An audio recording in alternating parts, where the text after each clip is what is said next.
Wisconsin and vicinity. The year-round population of the city is around almost 1,500. In the summer, of course, all the lake area around in the city, it increases by about 10,000. It seems like the prices of things goes up a lot on account of the tourists. The store paid more attention to the tourists than they did to us foreigners. And we didn't like that, because sometimes, we come in and just wanted a piece of machinery in a hardware store or something, and there we had to stand and wait whether they were showing the wags with the tourists. Trailer houses, campers, a lot of them come in that way now. Years ago, well, we'll say 50 years ago maybe, it's just the wealthy ones come up. They would come up here and have their 2 to 3 weeks vacation, whatever they had. At that time, they had livery teams, what they call them, would haul them out to the resort, some of them 25, 30 miles out. They would stay there until it was time for them to go back, and the team would go out and get them, bring them back to the depot. Now, of course, with the cars, they come and go as they please.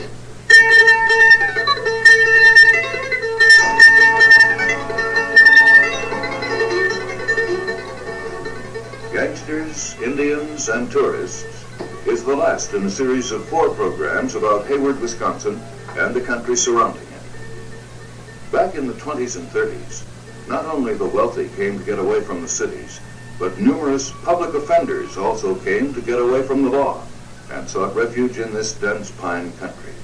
38. That's when I went in as traffic officer, county traffic officer. But about the time your cars were getting quite fixed in, and of course, as your cars come in, there was more problem all the time. Oh, I'd say in them days a lot of family troubles probably, and drinking problems such as this. And of course, I've always have had the thievery that's been here as long as I can remember, breaking into cabins and stuff like this, especially in the wintertime. This was probably trouble. We had murders. I was involved in, I think it was the late 30s. I picked up a fellow that said license plates had been reported to me that morning as being stolen. And I started out in the country that afternoon and met the car with these stolen license plates on it. So I stopped him. And he and his wife was supposed to be his wife. It turned out that it wasn't. I got him into town. He drove his own car to town, and the wife rode with me. And when we got into town, he turned around and took off. And he finally jumped out of his car and took to the woods on foot. And we worked on him then for about a week, 10 days before we finally caught him. They finally killed him before we could get him. He killed, they had him cornered one morning, and he killed 2 of our deputy sheriffs. One of them was standing right alongside of me, and he was so close to me that his blood just burnt my face. How we got wise to him, he broke out of jail. Not actually broke out, he was a trapper, and they called him violating the traffic laws. He had these traps still on his trap mine, so he asked the sheriff to let him go out and pick up his traps so they wouldn't be killing any of the animals and let them spoil. And the sheriff, that was in McGilligan, Wisconsin, and the sheriff sent a deputy out with him.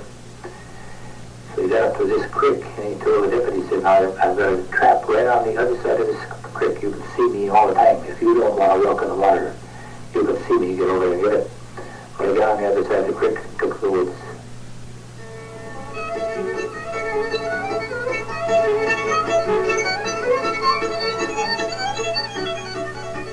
And we had a lot of others, like Joe Saunders and Al Capone. I worked on all of them. He had a place out here at Barker Lake. That's he even had guards. He got stone pillars there and lookouts. And he had a plane that flew in there. But I think they would run there like going from Canada for them.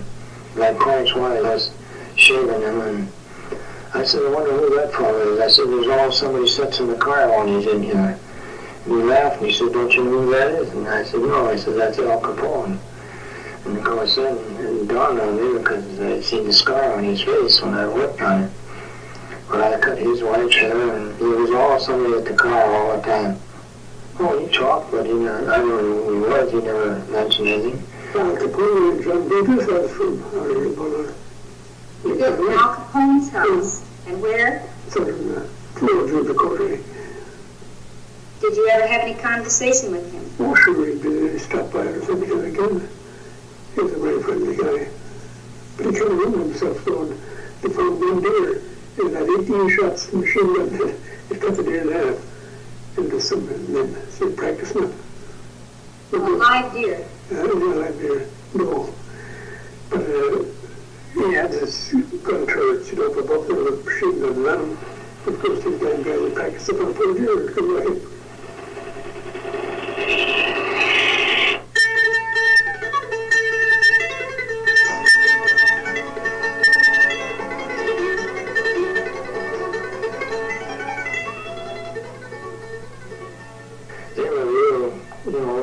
People up here, they just tried to be, real sociable on that here. Joe Saldus was the same way. This fellow, Joe Saldus, he was they called him a beer baron in Chicago. He was something like Al Capone. And he came up there, and he bought a big chunk of property right on Barker Lake. And he built a big golf course, which right now is operating. This was way back in the 20s, see. He had lots of money. And I worked there for a while, and there was a bunch of us kids went out there to work, and a lot of my dad worked there. A lot of the older people got a job there. And it was, the kind of money was pretty tough, and he had lots of it, so he sure helped me. Oh, I knew him well, sure, yeah. What do you mean? Oh, a great big man. And I always remember one thing about it. I was out, my dad had taken the job of, because he was going to put his own telephone line in. Because you see, in those days, the telephone company couldn't afford this. This was 9 miles from where. I know my dad one time and another man were working there, and they were staying right there in a cabin. And one time, a great big car come up, and it was federal men, see. And they came in, and they were searching the whole place looking for one of these guys that had killed somebody or something. They thought they'd heard that he was up here holding up, see. Mm-hmm. And they would come in this cabin, they searched the cabin where my dad and this other man was, and they had sawed-off shotguns and everything, see, looking for this guy. As a little, most of them were pretty good fellows. I liked most of the fellows. They might have been tough guys, but they were nice to see when we worked there, that everybody ate in the same place. All these men come in there, except Saldus, he didn't come, but all these other fellows, these henchmen of his, they came in and ate right with the crew. Mm-hmm. All those fellows, really nice guys.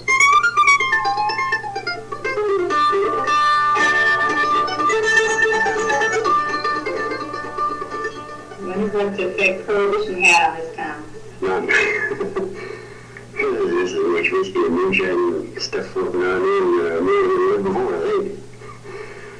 I've really caught a lot of stills, out in the country now. And even now, I know there's several of them out there, that's all the done. And of course, with Rowan County, some of that powerful lightning is that. I know I never took a drink in my life, but I did happen to take a little sip of that, and there was none of that. I fell down the steps. Well, there was moonshine going on in those days. Homebrew. My grandfather was the Deputy United States Marshal for the Western District of Wisconsin during Prohibition days. And the Prohibition agents would go in and make the raids on the stills or the bootlegging operations. Minimum sentence at that time was 90 days in the House of Correction at Milwaukee. And then they were put on probation for a year. And that would hold for the first 3 times they were picked up. And the 4th time they went to Leavenworth. And Grandpa became very good friends with a lot of them because he transported them a number of times to a number of different places. Grandpa had a great big Buick touring car, and he put his prisoners or would-be prisoners in the back seat and drive to Ashland. They were not violent.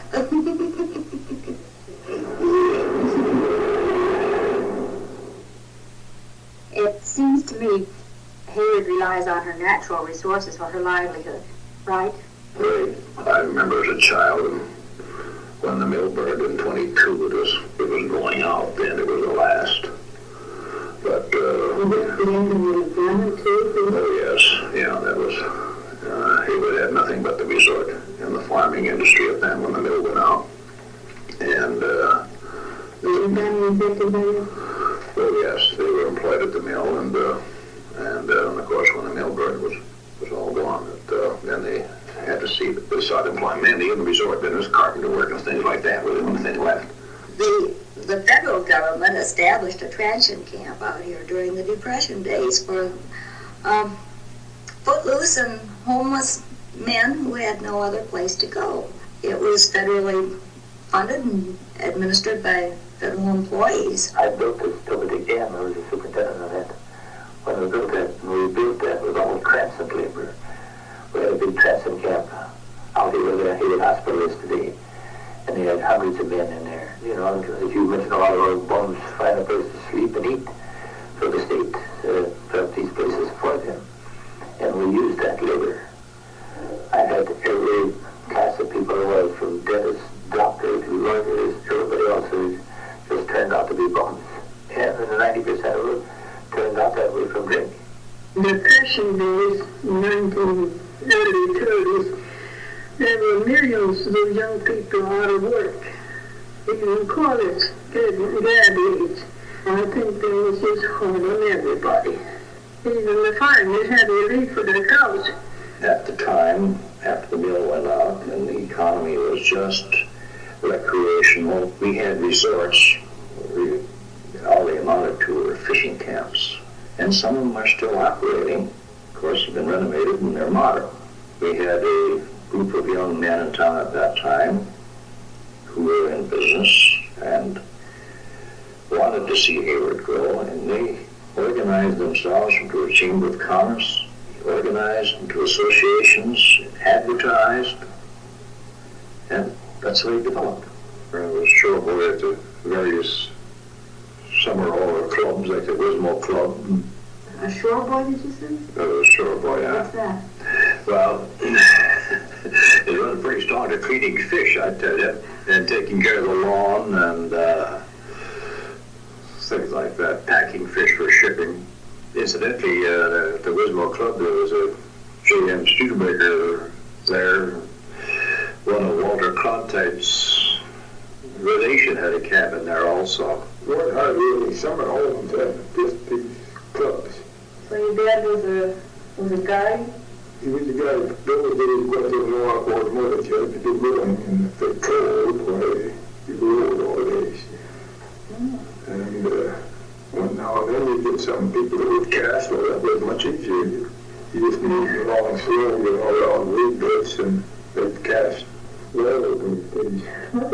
What is it? Talk about fishing now.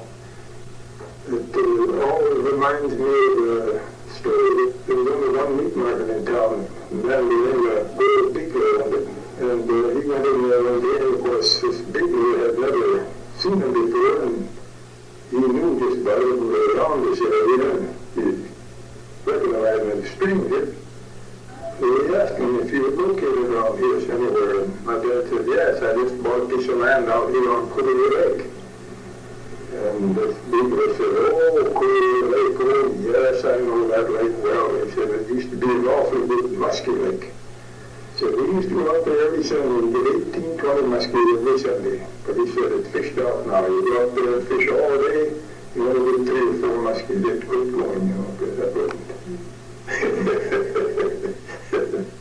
Well, there used to be a higher class of people come here, but you don't come here, you only go further north. You see, the guy that's got the money, they go further north. And the guy that don't have so much, stop here. You know, we used to guide people that were remote, like, You were a guide? yes, in the 20s. He used to guide people like John Deere and Alaska Juniors and Randall Kingwins and all that stuff. I can't name them all, but there used to be that type come here. See, you don't see them no more. Did you have pretty good success, though? All the time. You could catch fish anytime you went out of there. You could just about bet on it. In fact, on Peterson's bar, I'd guide him whiskey. On no pay. Is it your brother you told me about Spoon Hook Lake? Spoon Hook Lake, yeah. He told me about the bass jumping up after the Spoon Hook. Yeah. Now, that was a pretty good story. I like that. Well, that was me that was out there. I was going to violate. That's before I was Hayward, of course. I was going to ride a little bit to the lake. I was down there in Hutton Shade and the lake out in the Brad Hills there. And so we saw a rod and shoot, we catch a deer there that comes to that lake. So I had quite a few deer around. And I had got a new fish rod. That's before I started to guide. And I think there were 19 somewhere. And I got this tackle, and I was going to climb out on a log, and I threw a hook out there. And when I threw it in there, there was one bass had the hold of the hook, and another one's alongside of it waiting for his chance. Well, thank God I forgot all about the deer hunting, so I took the limbs off from a tag over the tree there and shoved the gills over there. And in the meantime, the hook dropped down the water alongside the log. So I got really up, and my God, there wasn't that much on by the time of the door. Was right in, and fish picked up that thing and out in the lake, and I got in too. So I had another guy who got 22, so we better get out of it, we can't kill him. Yeah, and never had nothing but just that one spool. I listen to fish stories more than I tell them. There were more big muskies caught in those days. I mean by that in the 30 to 40 pound class or larger. We might have 6, 8, or 10 of those a season, whereas now 1 or 2 a season is good. Our catch at our lodge will run 100 to 125 muskies a season. And people used to seem to think that in the old days the muskies just jumped in the rope. You got them every day. Well, it wasn't. I remember a week or 10 days at a time when nobody brought a muskie in. I know we were in a hunting camp up at Ghost Lake, and the lady says to us, if you can get a muskie shoe, I'll fix it for you for Thanksgiving. And she sliced apples and wild rice and cranberries, and then she put a strip of bacon in it and baked it, and it's just delicious. That's the best thing to use to catch a muskie. Well, the best thing to do is get a good outfit, of course, good rod and reel, and then take a accepted lure that they might be hitting on at that time, either surface or bucktail or underwater lure, and start out early in the morning and fish hard all day long till dark. And keep around the weed beds and the shallows. They're primarily a shallow water feeder. But the only thing that gets a muskie is hard work, or else an awful lot of luck.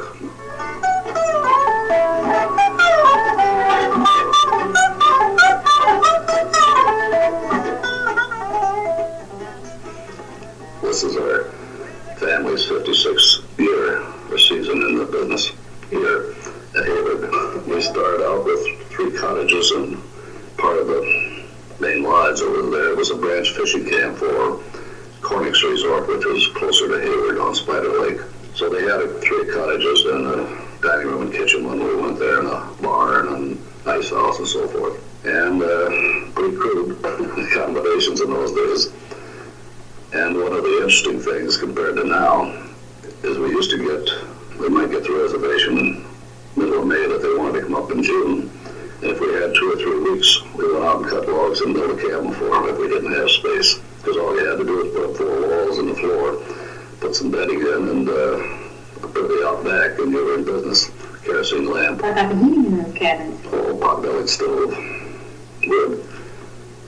Then we got to the point where cabin by cabin we installed electricity, and then went to a central shower bathhouse, and then pretty soon we had to start putting baths in the cabins.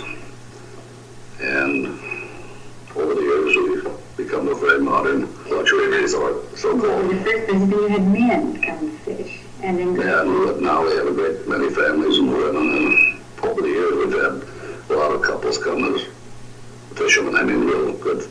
Both of them fish hard, and women that like to fish. We had a chance to buy this resort. We were men serving off it. Although a person of the family that big, you've got to have a subsidy of some kind. You just can't make your year-round living off the short season we have in the resort business. The city's a depressed area, and we don't get no housing here. We haven't got that, and I can't figure it out. Did everybody have jobs? Well, most of the people have, yes.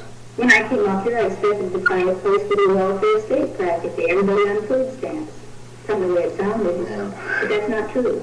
No, here's a lot of food stamps, but I don't think there's anybody suffering up around here. Trouble is, too many of them today don't want to work.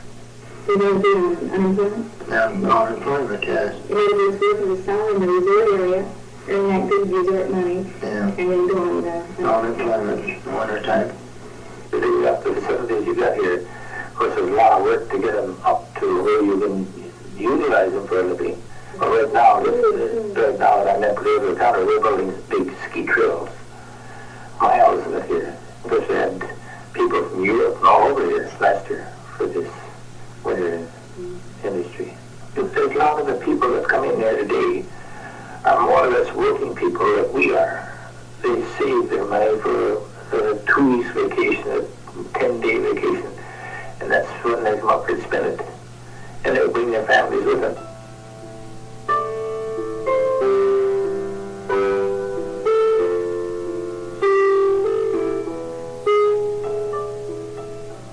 For the tourist business, I don't know how you feel about this in Alaska, is that when tourists come up here, they're probably, oh, there's an Indian, they'd like to see Indians. Tell me first of all, how you feel about that attitude. You got to remember the color can be a man. You got to come up and see it. There was a private living houses a few years ago. Parties stopped them. Then they were looking for a teepees. They were from New York. They never heard about Indians, how they live nowadays. But how do people, your friends, really react to that kind of, you know, tourism? It's For my part, I don't resent it, and I don't go for it. But I just take it as it comes.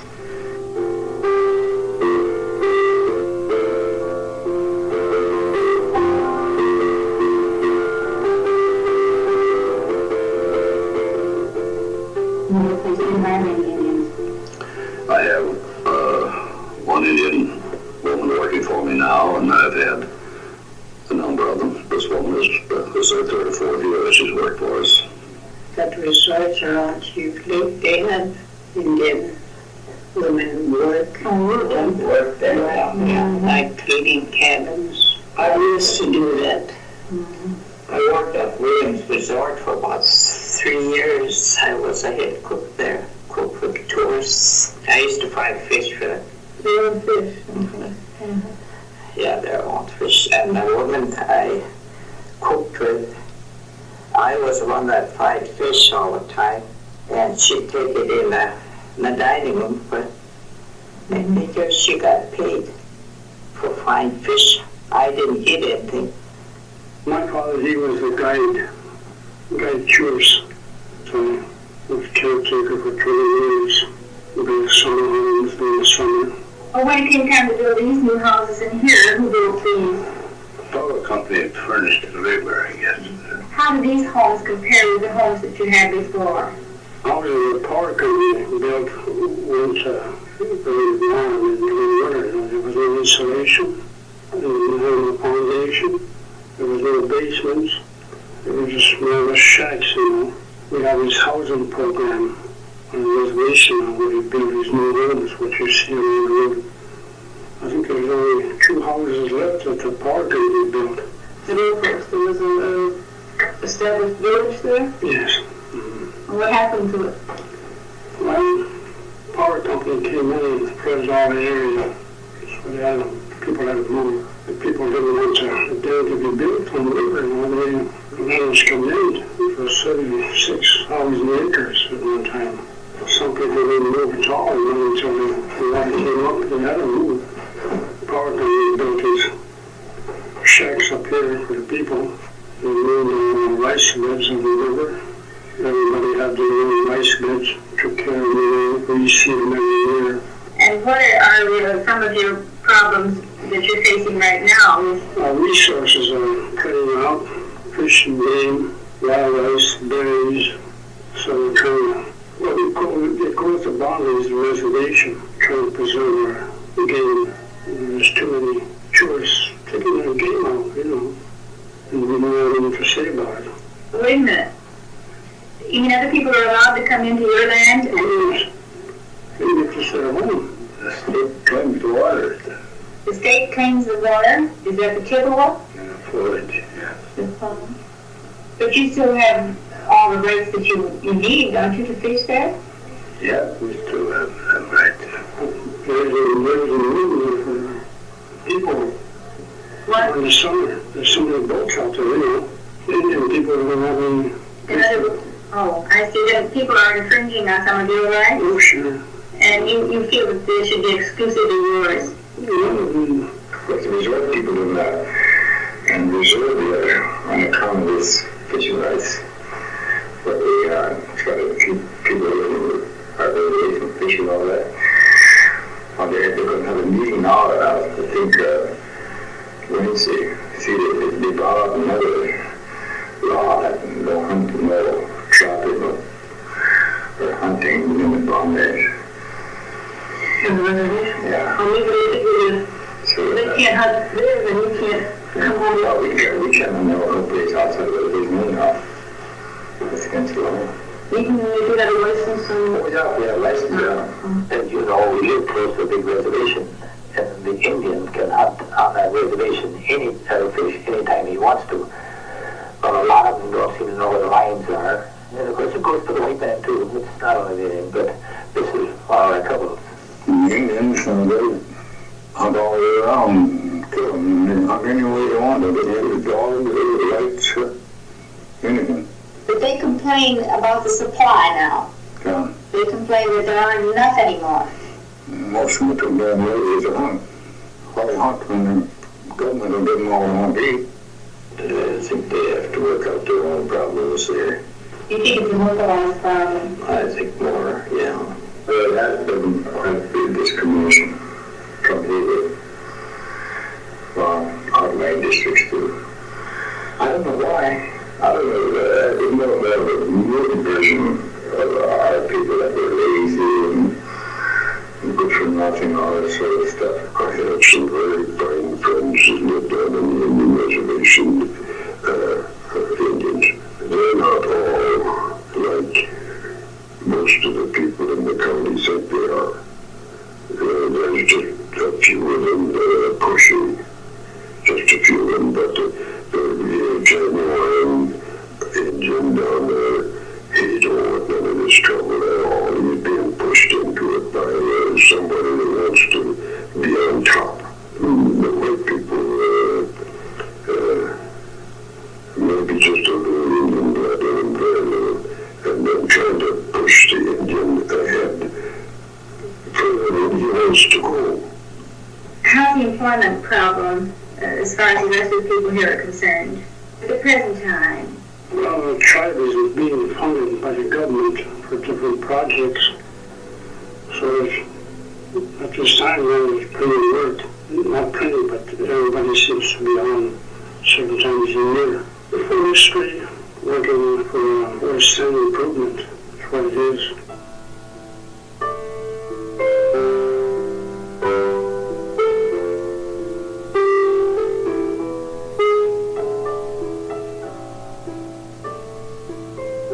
Gangsters, Indians, and Tourists concludes this series on the history of the Hayward area as told by the residents of the various communities. Produced at WHA Radio, a service of University of Wisconsin Extension, partial funding for the programs was provided by the American Revolution Bicentennial Commission and the Educational Communications Board.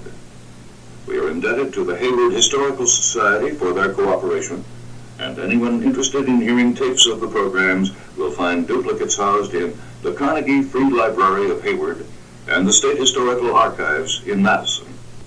Hi, Tim. Grandma and I recorded the session that preceded this little visit from me with the thought that you might be interested in it. It's Saturday afternoon, the last day of 1977. We're sitting here watching the snowfall. It's been snowing all day. And we do hope you'll enjoy this tape.